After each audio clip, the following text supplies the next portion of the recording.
Hey everybody, welcome to Black Arrow Gaming. I'm Bob, and this is the 22nd episode in my 4th Age of Wonders 3 Advanced Strategy series. For those of you who saw my last channel update, you might know that I did not record my voiceover audio, my narration, when I recorded this last episode. I just got the video and no audio from me. So I basically came to the conclusion, thanks to some of your comments, that the best solution would be to go ahead and record after the fact, record the audio and just add it in. So hopefully I can sync things up okay here. I'm going to try to go over, at this point in the video, I'm going over the comments, and so I'll just jump into those and try to follow along with the video here. What I'm referring to is a comment from Fight, who suggested that I might be able to produce research in a few cities to get advanced logistics one turn faster. As you can see, advanced logistics only has 382 knowledge left to get on this turn, and I have 325 knowledge income per turn. So Fight raises a good point here, because I would, if you micromanage that, you can get, because there's no carryover research from once you research a spell, you start the next one at 0 research.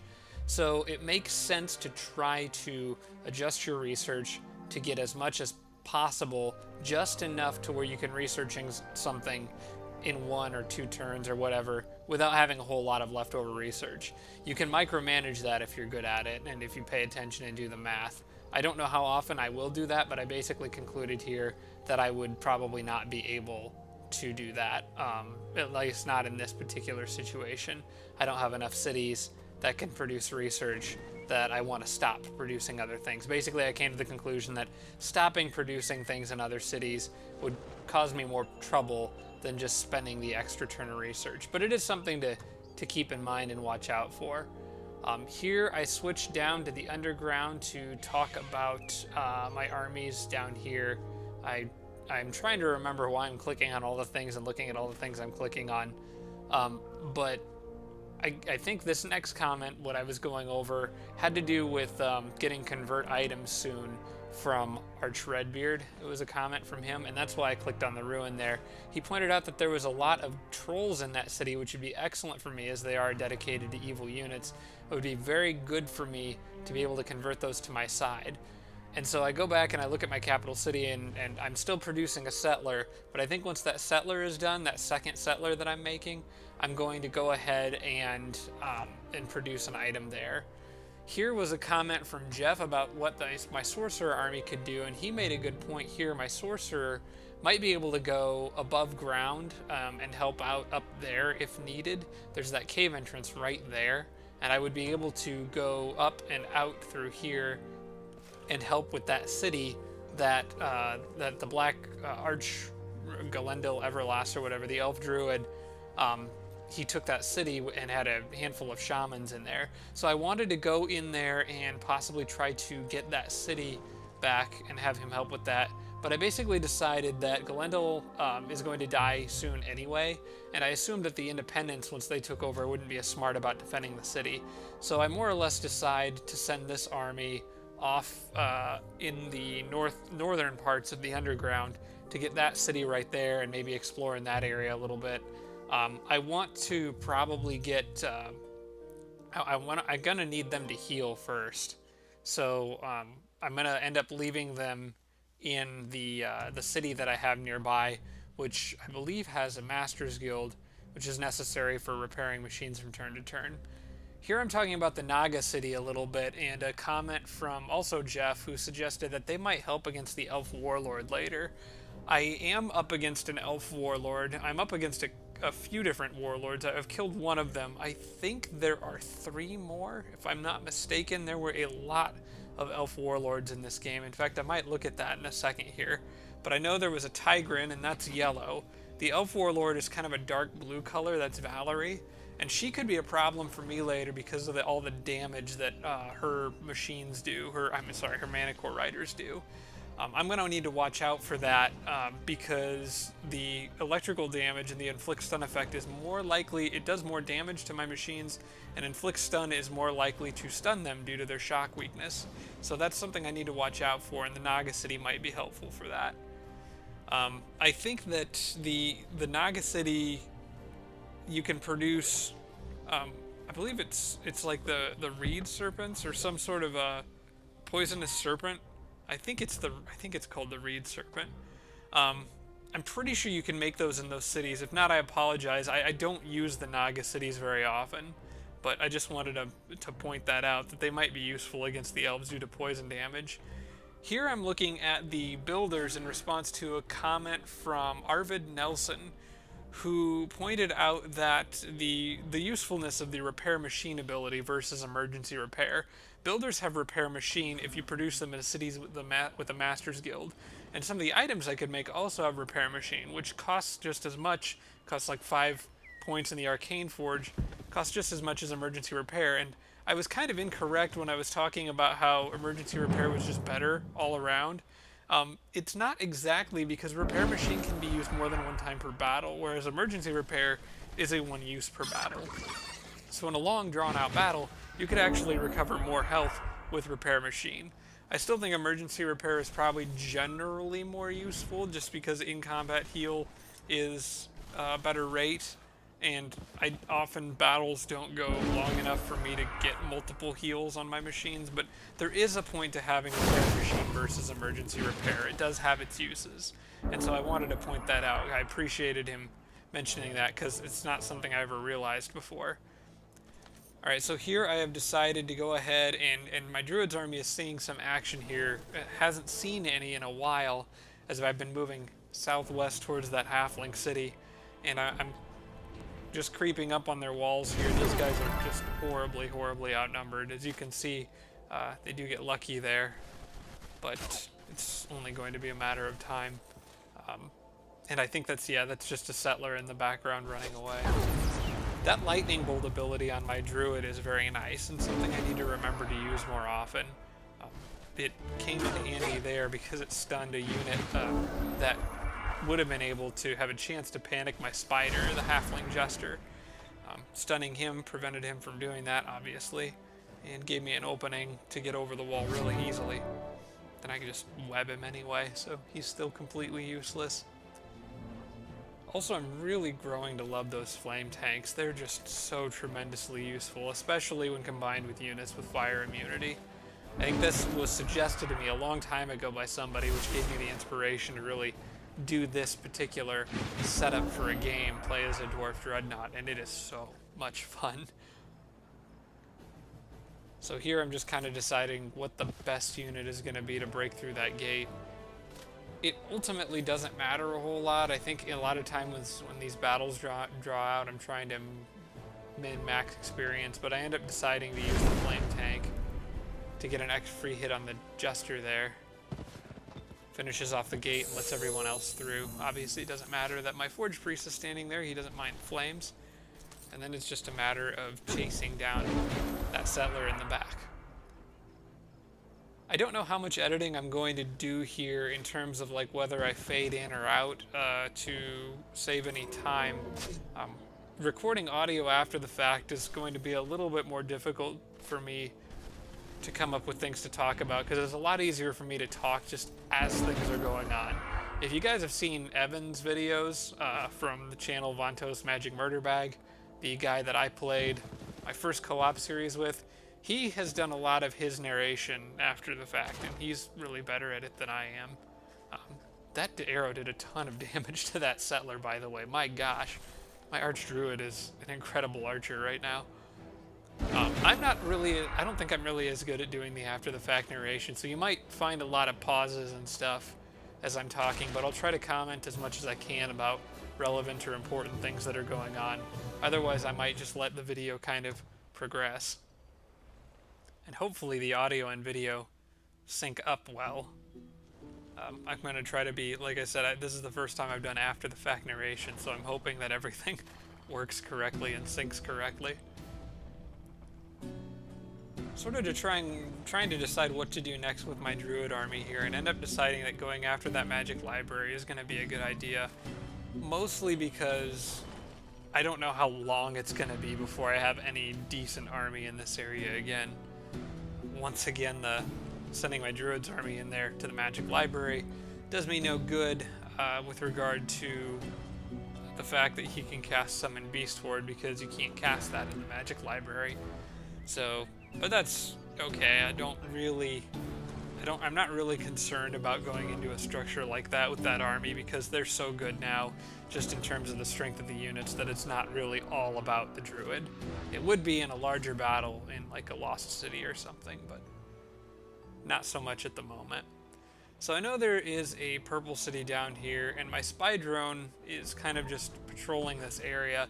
I was there initially to keep an eye out for yellow, sending units across the water, but as I moved south, realized purple has another city down there that I didn't know about until the last episode. Here I'm trying to figure out what to do with the settler that's been sitting in that city where I have those other units, the city that's currently selected on screen. Trying to figure out what a good spot would be to put that settler, and I end up counting out a few spaces here, trying to decide if it's even worth it, given where I know that purple city is now, whether it's even worth it to put a city out there and grab up some of those resources. There is there's a few things in the area, not all of which benefit me much, but there is a mana node there. You can see some ancient ruins there in the southwest corner of the screen.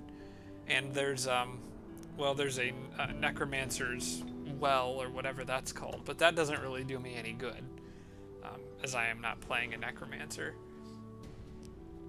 But I'm still just trying to work it out in my head where a good spot would be to put that settler, because I kind of feel like it's a waste to not put anything in this area, because there's a lot of land area there right in the middle of all those other cities, and at the end of the day, it never really hurts to have an extra city. There's no reason not to build them.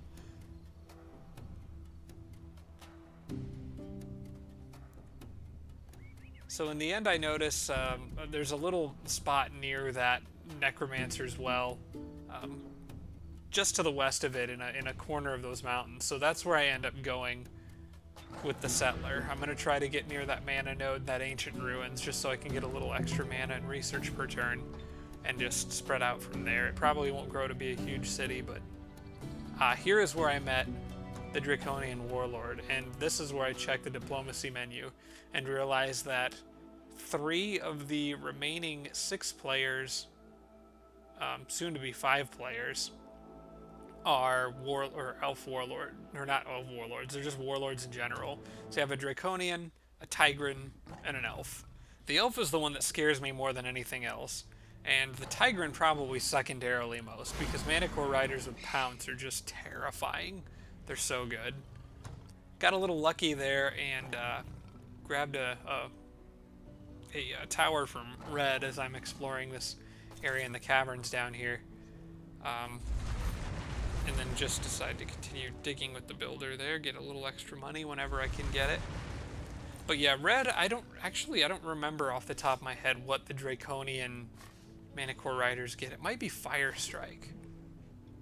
It could be Fire Strike, but correct me if I'm wrong on that, I suppose. I would look it up in the, I almost call it the Civilopedia, because I've been playing a lot of Civ lately. I would look it up in the Tome of Wonders, here in game, but obviously I'm not currently controlling what is happening on the screen. I'm just watching a helpless observer after the fact. I ended up deciding here that instead of running my Boar Rider away, I kind of wanted to just go after this Monster Hunter guy. Apparently I don't attack him quite yet. I'm thinking about stopping casting Domain of Earth and trying to get some mana back, but ended up deciding against it for some reason, because I guess I want Domain of Earth to cast on an underground human city. Get off to a good start here. He comes right at me and shoots his light crossbow, which doesn't do much damage to a dwarf boar rider with 14 defense. So did a great hit on him here, and then get completely disintegrated. I hate that spell. I hate fighting against that spell.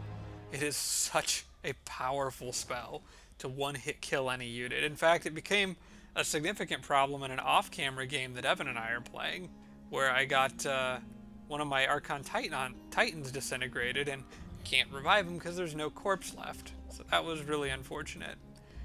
Here I noticed that the Tigrans have built a city right in that area. That yellow city where my Dwarf War Rider just died near, that's got an enchanted crystal tree, and there's also a Vault of Knowledge over there. Between the two of them, I could actually make really good elf archers in that city now that I have elf tech. They benefit from the enchanted tree and from the Vault of Knowledge.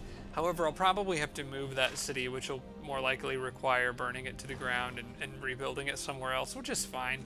I don't really care if the Tigrans like me. I'm already on bad terms with the Draconians. I'll be on bad terms with the Tigrans too. That's fine.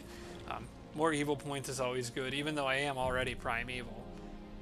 As you can see, I got the units from it up there, but I think that in the long run, that's gonna be fine. I'll just kill the Tigrans and rebuild elves. Elves underground isn't great, but at least I have Domain of Earth to help out with that, and I would just really love to have elf archers with all those bonuses to mix in with all the physical and kind of up close and personal damage I can do.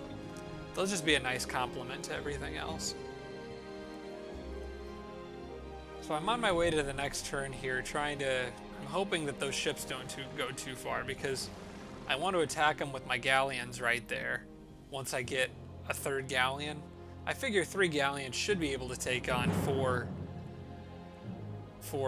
frigates. But as I'm thinking and talking about that, I get jumped by some of the units that Galindal had guarding that city. He sends out 2 shamans and a tiger after 2 knights and a civic guard, which personally was kind of questioning his logic here, because it seemed like a really bad idea. I mean, going up against a city wall, this group probably wouldn't have stood a chance against those shamans up on a city wall. I mean, I might have done some damage, maybe killed some units, but I don't think I would have won the battle. But running out here in the open with knights seems like a really questionable decision on their part. I end up pulling off to try to get some cover behind the rock there to lure the shamans into coming a little closer, which seems to work. They come a little closer and try shooting over the wall, do almost 0 damage, and I decide pretty early on I want to just get rid of this tiger so I get it out of my face and have some more freedom of movement with my other units. But right now it's more of a question of trying to make sure if both of the shamans gang up on either one of the knights, making sure they can't kill it. It's unlikely that they would be able to, but I did get a nice critical hit there, which helps out because it frees up my knight to do other things. Rather than charging out though, pretty sure I decide to kind of hold back here and see what they do. Yeah, I switched the knight around to the other side so that when both the shamans, I'm assuming, team up and try to either entangle or poison that other knight, my knight with full health will be able to run around from the battle. And entangling was actually what I was mostly worried about here. I wasn't quite as worried about their poison damage, but if they got lucky and entangled one of my knights, that would have been a problem. Fortunately for me, they didn't try. They just opened up with the range attacks, which is fine. Knight does a ton of damage to that guy.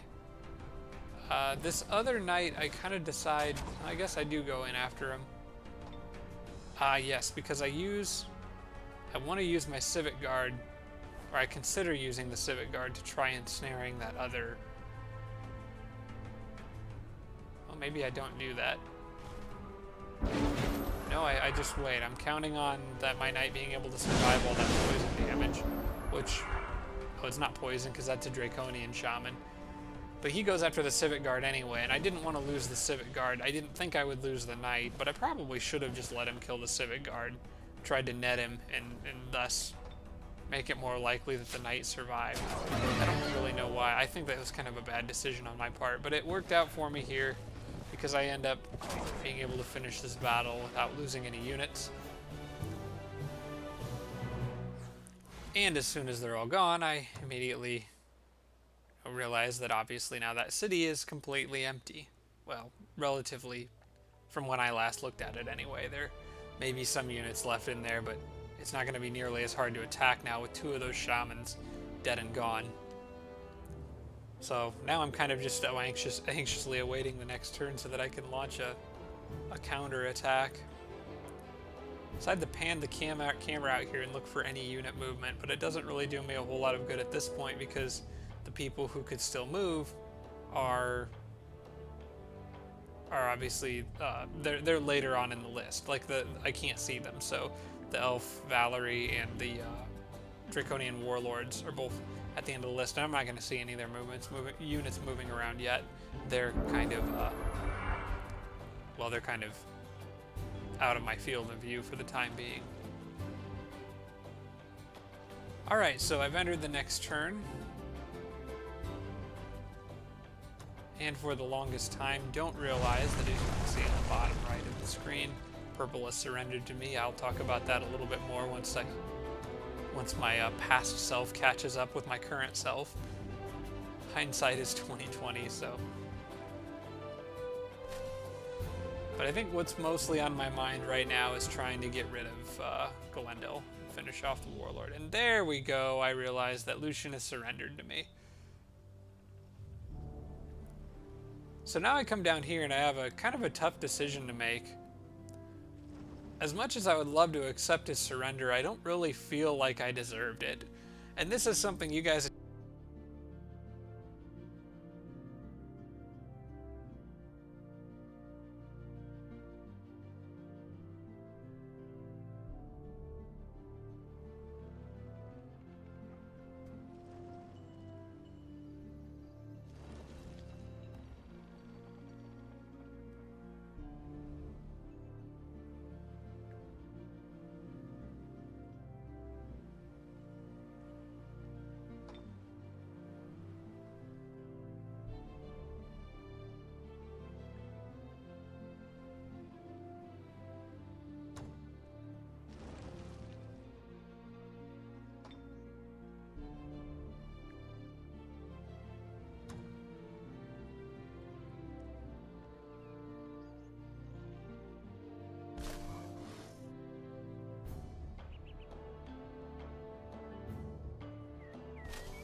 Oops, I cut out the mic there for a second. Sorry, I hit the button on the wire. I'm glad I noticed that. The longbows do some work there. Take out a Griffin Rider, which frees up these other units to come over here and help. And I almost forgot that I had that Black Knight back there, but he comes in handy here. And that critical hit came in exceptionally handy too. So I was getting a little worried there that I wasn't going to be able to do enough damage to kill all of them. But thanks to a couple critical hits, I'm able to kind of get them down to the point where they're not really a threat anymore, whether to my Necromancer or anybody else.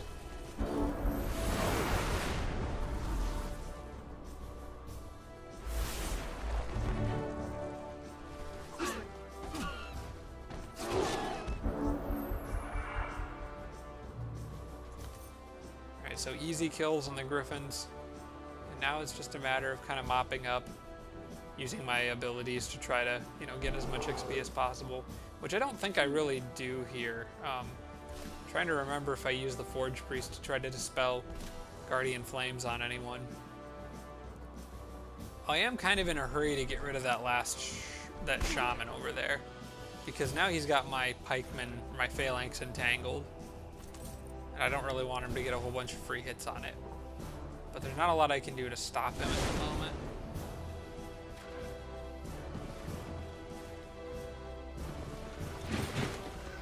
Actually, if I was thinking here, I could have probably stopped him because those Black Knights have Fire Pistol.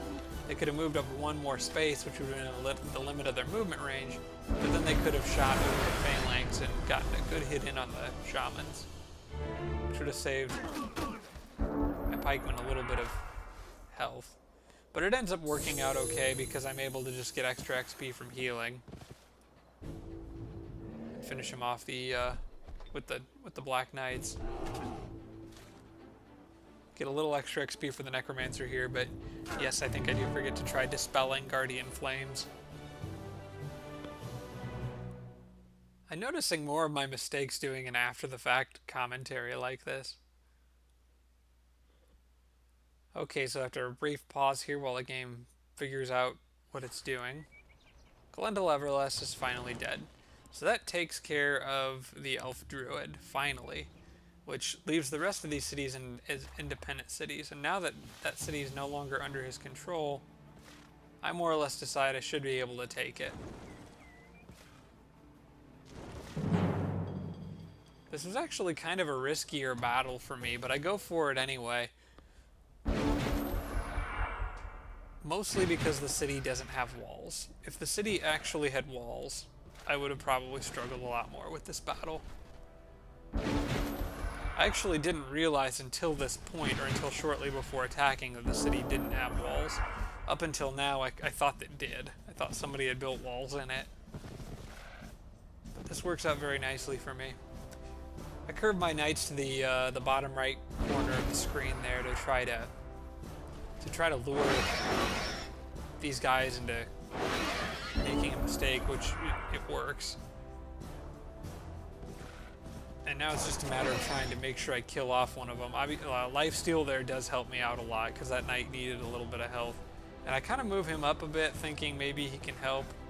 But I think I eventually, I just leave him down there because I don't want to take the chance of that shaman getting a hit on him and doing damage.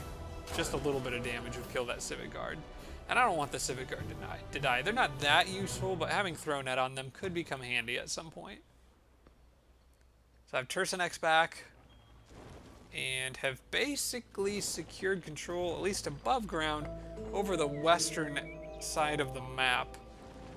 With the exception of the pirates that are still out there near my other cities. My navy will eventually be able to do something about them. I might build 2 navies of 6 galleons each, plus a builder or 2 to go along with them, and send 1 north to look for pirates, because the other group that I have is going to be going south and then east to go deal with Yellow in that mermaid city as soon as possible.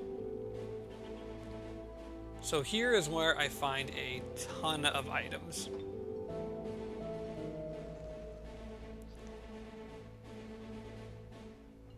And here is also where I'm pretty sure I remember to put the vampire sword on the necromancer. Kind of just trying to decide who needs what. I end up giving her lucky, the lucky ability. I think that's one of the better things that you can find. And I'm trying to decide who to give that sword to.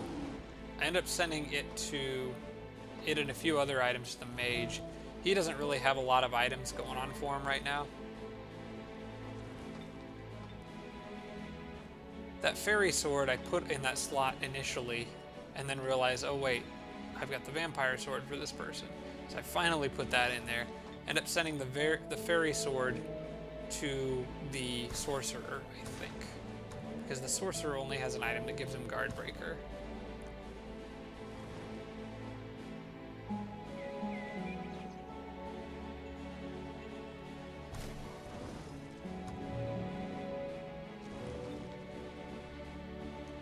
I was also trying to think about the headgear here. The lucky upgrade I want to leave on the necromancer because it combines well with that hat that she has.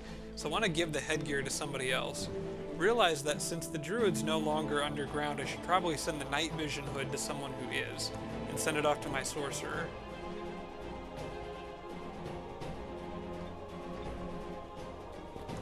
And that frees up a slot for that diadem or circlet or whatever it was I think I send to my druid.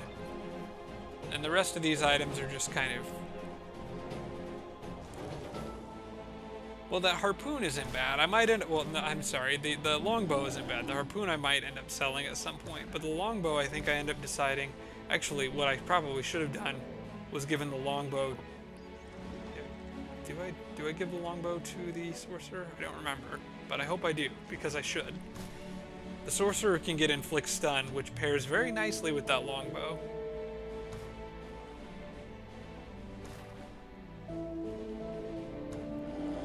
I don't quite remember who I give it to.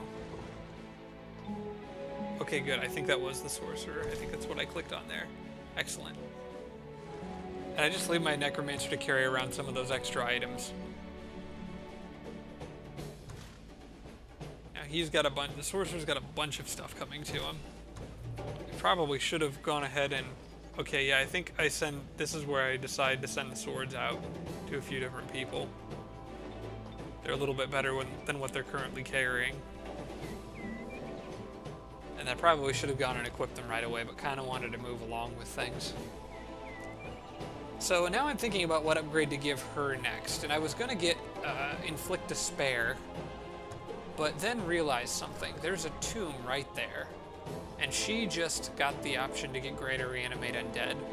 So instead, excuse me, instead what I decide I'm going to do is get Greater Reanimate Undead, go after that tomb, and try to get some Deathbringers or something.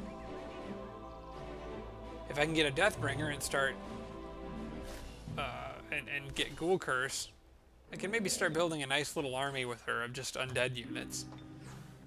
In fact, she can get Ghoul Curse too. It might be more worth it for me to get a Reanimator first so I have something to heal with, but I don't know. We'll see what's in that tomb. I think I'll probably end up going with the Deathbringer first if I can get it, because they're just so good. But I will quickly need a Reanimator to help keep those other units in shape. Here I see that my boats are done. The builder can't quite make it to them, but it will get there on the next turn.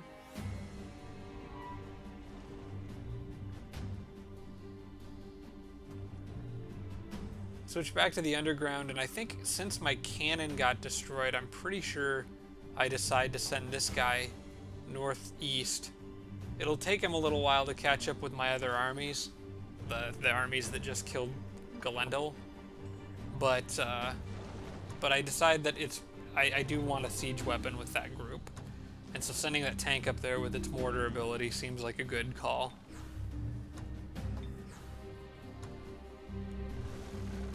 Alright, so I got my boats here, and find that those frigates are still sitting over there. Figure I can go ahead and take this group. It says closely matched, but I'm a little overconfident here and decided to go for it anyway. I definitely don't want to lose any ships.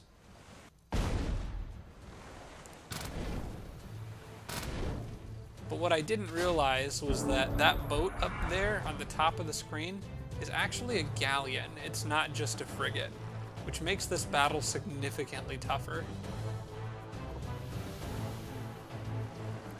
In fact, I only just noticed that now, having gone back through the recording and watching it, because as I was doing this, I remember thinking, why in the world does a frigate have a cannon? I thought, well, there must be some reason, but I couldn't figure it out. Well, the reason is because it's not a frigate. End up going for the ram there because it's the most damage I can really do on that unit, while also preventing myself from being hit from a different direction. Although I don't think that boats can actually get flanked. At least it doesn't seem like they can. Not with ram anyway. I don't get any flanking bonus from doing it to them, so I'm assuming I can't get it either. End up deciding that it's best to probably just try to take out that one boat. But I want to keep the boat that's injured, the one I currently have selected. I want to keep it far away from the other ships, as far as possible, because I don't want them picking me off. And so I end up trying to figure out or find an angle to where I can get a clean shot at that ship, and this is the best I can do. So I just take that.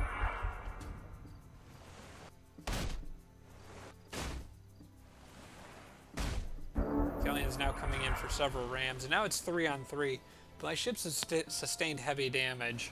2 of them have, and the rest of their enemy ships are all still at full health. So I try to use the cannons to my advantage here. Even the odds a little bit. I know that boat still has a cannon shot available. The one on the bottom does not.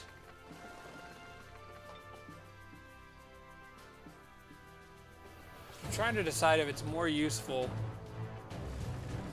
to fire a volley of arrows, hit all 3 if I back up, or just go for the cannon shot and hit 2.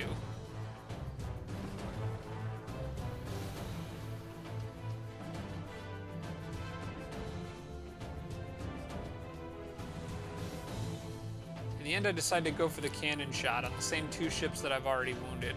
I want to do as much damage to them as I can, because the goal is to finish off boats.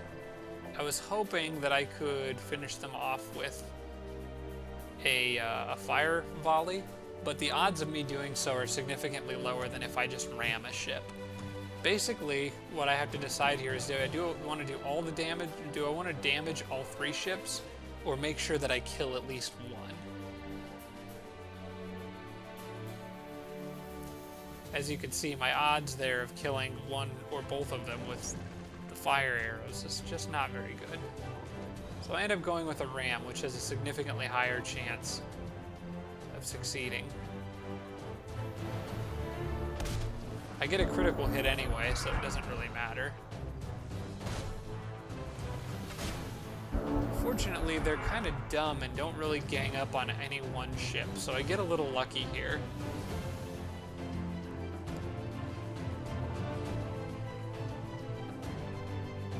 Now, it should be an easy matter of finishing them off, but I just want to make sure that the other frigate up there doesn't get a cheap shot on the galleon that I have that's very damaged.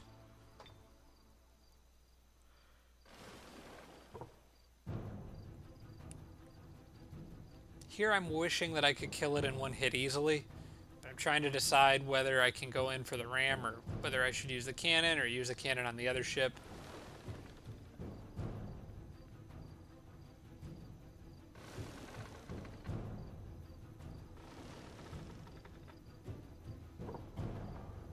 I believe I need to make a decision with that boat in the middle before I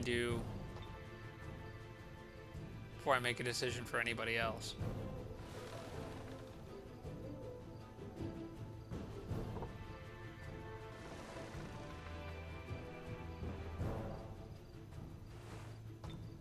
And what I do is I go with the cannon here to increase my odds of making sure I kill that thing in 1 hit. I just want to get him as far away from the other ship as possible, leaving him on defense, and let this galleon go after the last frigate. Again, I'm still trying to set myself up for flanks, but it doesn't do me any good. I'd probably have been better off just sitting between that unit and the one I didn't want it to hit. fires its ballista again, but now it's just kind of stuck.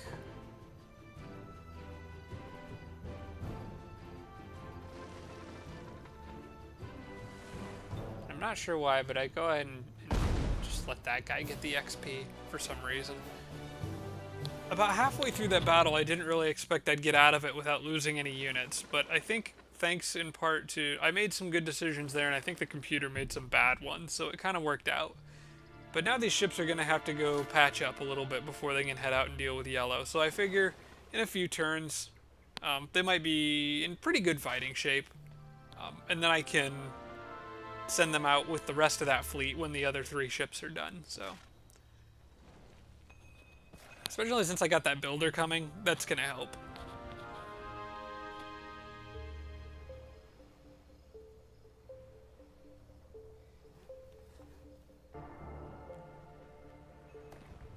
Alright, so here I think I'm deciding what to do with my druids army, and I'm not really sure exactly what I'm talking about at this point.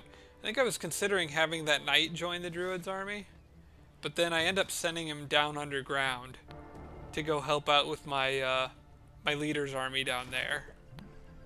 The druid does have a spider, which obviously is nothing like a human knight, but it works a little better for me as a druid.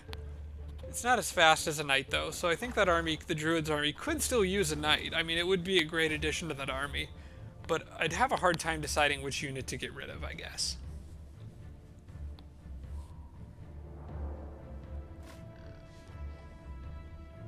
Alright, so now that my king's group is finished up with the Naga, getting ready to send him back, I am hoping that this lucky clover field comes in handy, so I spend the extra movement to cross the wetlands and just go grab that. I figure my other armies will be able to hold the line until they show up.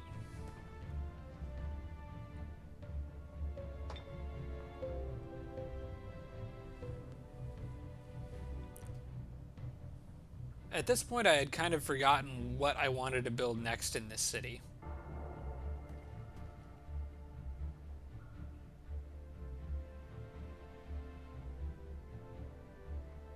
And I actually can't remember what I end up doing here.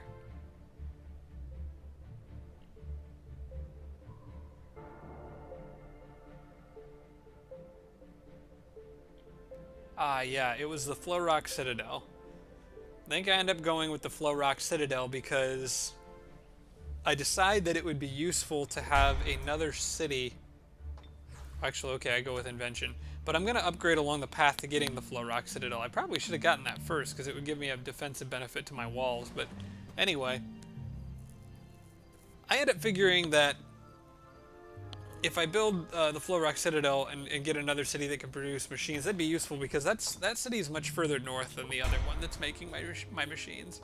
So it'd let me kind of produce machines for the northern theater of the map without having to send them all the way across the underground. I do spy a bandit camp on that little island. It's not any huge threat right now. I might get that in passing as my armies move through the general area, but it's sort of out of the way, so I don't know.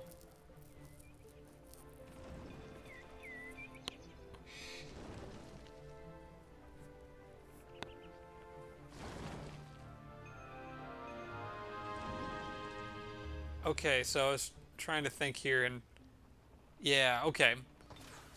To be perfectly honest, I was a little confused there, but I was discussing what to do with my Theocrat's army while the Necromancer is going after the tomb, and end up deciding, I think, that the Theocrat army will continue more to the west and get the ancient ruins that is west of the elf capital. Grab the hasteberries with that settler, and you can kind of see where I'm going with it now. Going into that little alcove there, I will grab the mana node there, the ancient ruins, so I can get a few resources out of that area. Spy drone continues doing its thing, and the druid army goes to the library.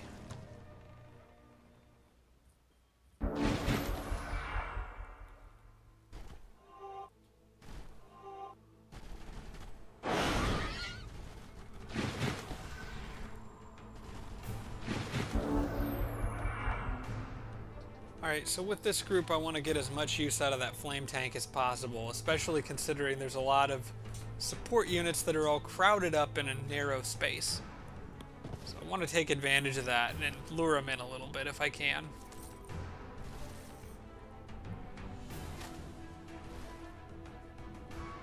Plus I want to get as many of them to let their guard down as possible.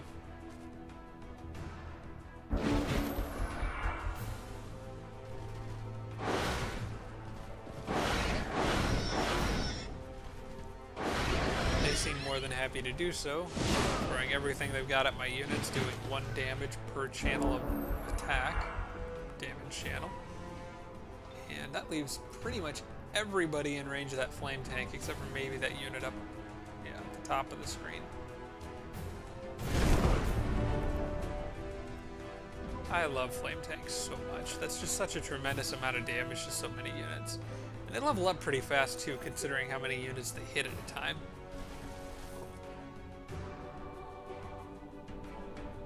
That doesn't even factor in killing them. I was hoping to set one of those, do enough damage to one of those apprentices to set them on fire so they would burn up. Didn't get the immolation. And I'm deciding, why not just take that hit, go on defense here.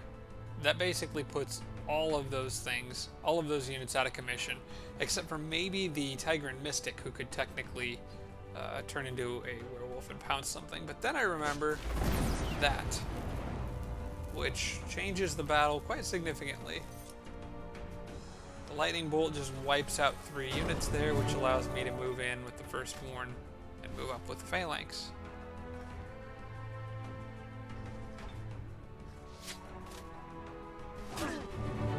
And now their whole army just falls apart.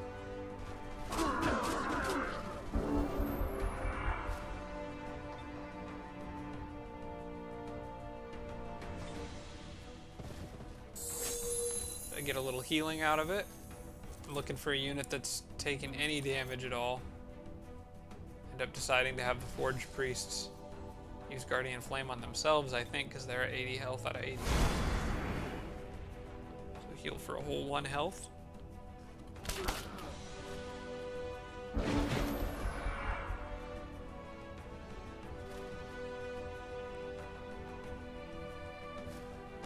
What I should do here, I don't know if I remembered to do it, but what I should probably do is... Okay, so our emergency repair. I could have also awakened Spirit on the spider for a little XP. But I didn't do that, or didn't think to do that.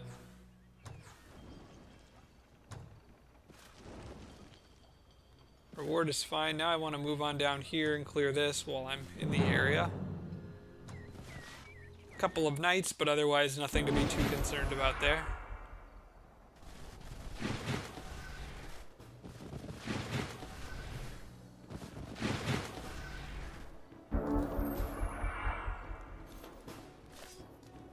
And the computer seems to do its traditional move of moving slow units up into choke points, forcing the faster units to run all the way around.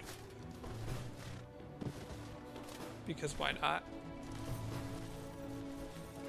So with that other knight being behind the building there in the top right part of the screen, I can focus on the knight that I can currently see and try to lure it into attacking the phalanx.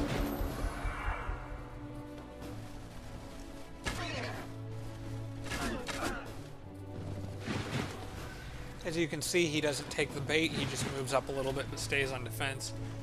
But that's fine for my phalanx.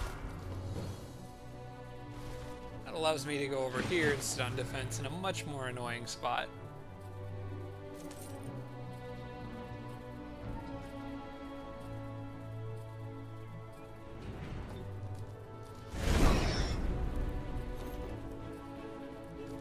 Figure if I can get 2 units at once, why not?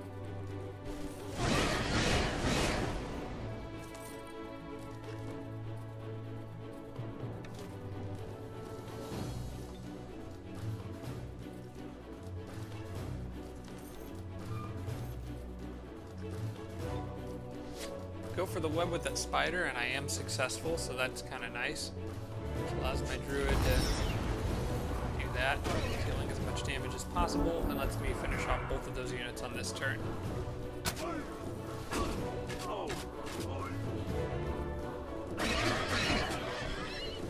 those knights just get absolutely trashed by the phalanxes. Those guys are just incredible. I love Tireless so much. It's got to be one of my favorite abilities in this game. Probably one of my top 5 favorite abilities.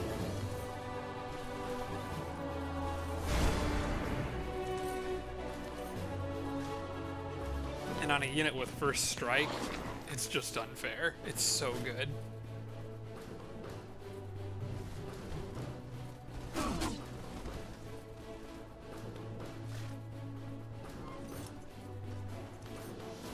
Again, if I'd have let the battle go a little longer, I could have cheesed a little extra XP out of it, but I ended up deciding to just finishing it off here.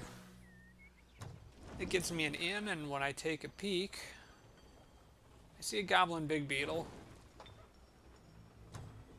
Seems like a nice thing to have, especially considering I've got a lot of underground territory. And the goblins are currently okay with me. I think I've got kind of a neutral race relationship with them. But I definitely want him to go underground as soon as I can. For now, though, he just has to follow the druid army.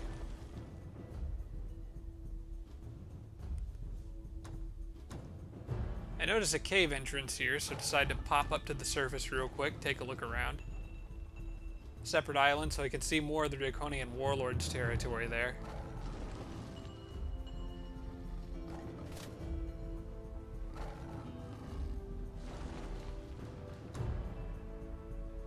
Don't want to leave him up there, for my tiger up there for any longer than I have to, because he'll get killed pretty quick.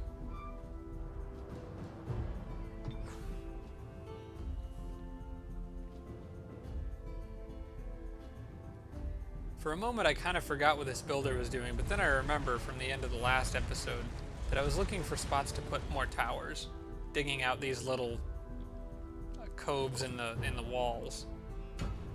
Could have gone one more to the east there, would have probably been wise. But I ended up putting it up where I left it there. Now move the healthy units out of that city and let all the machine units that need healing take advantage of that.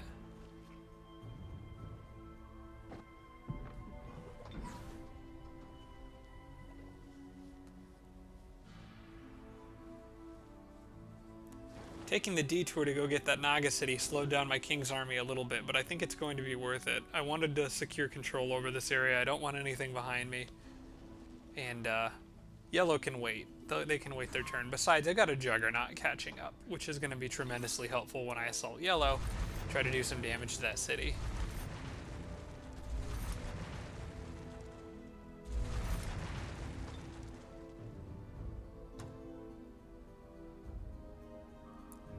Here I'm trying to decide if there's any spells worth casting between this turn and the next one.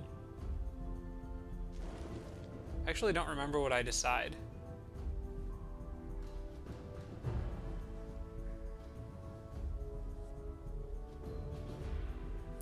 I'm considering that one, but I don't really have any units that are currently suffering from terrain penalties.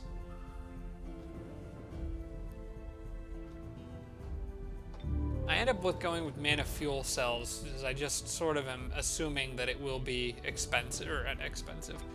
I end up just kind of assuming that it will be useful for some city somewhere. Notice that the Festival of Darkness is going on, which currently benefits me, more health for my units, and some other bonuses.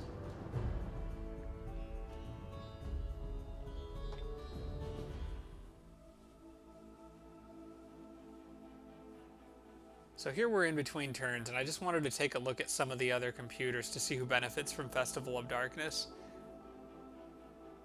The Tigran does. The others are mostly neutral, and with... actually, Galendel's dead now.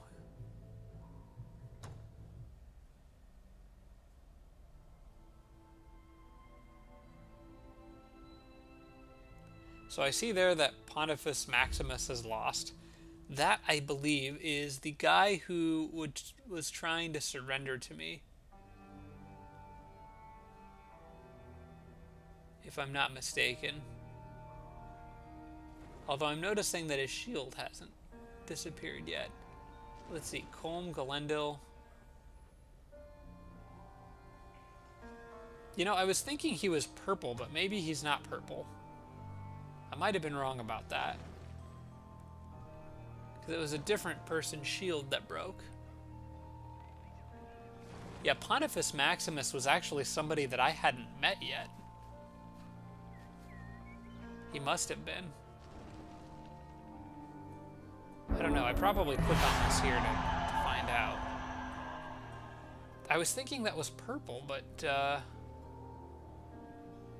no, you can still see purple's borders there by the, you could see him for the mermaid city. So Pontifex Maximus was actually somebody I haven't met yet. I'm pretty sure purple was the one that tried to surrender to me earlier in the video, and I said no. And I was kind of wondering if I said no, whether someone else would just accept a surrender, and I had assumed that's what happened. But that wasn't him. At least it doesn't appear to be the case. So here I'm sort of trying to figure out what to do with these armies. And more or less I'm trying to figure out how to split them up. I want to make sure, because one group's going to have 6, the other one's going to have 5. And I want to make sure, I end up deciding that the Necromancer's group has a bit of extra range because of the crossbow and the longbow. So I give them a Black Knight to buff them up a little bit and let my Theocrat army go the other direction. They have the really good Phalanx and the really good Knight, so they should be fine.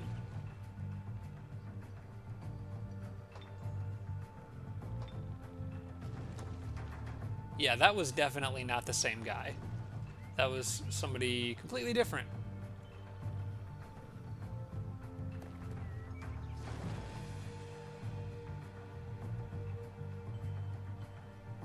Yeah, so I'm kind of glad I went back and through this.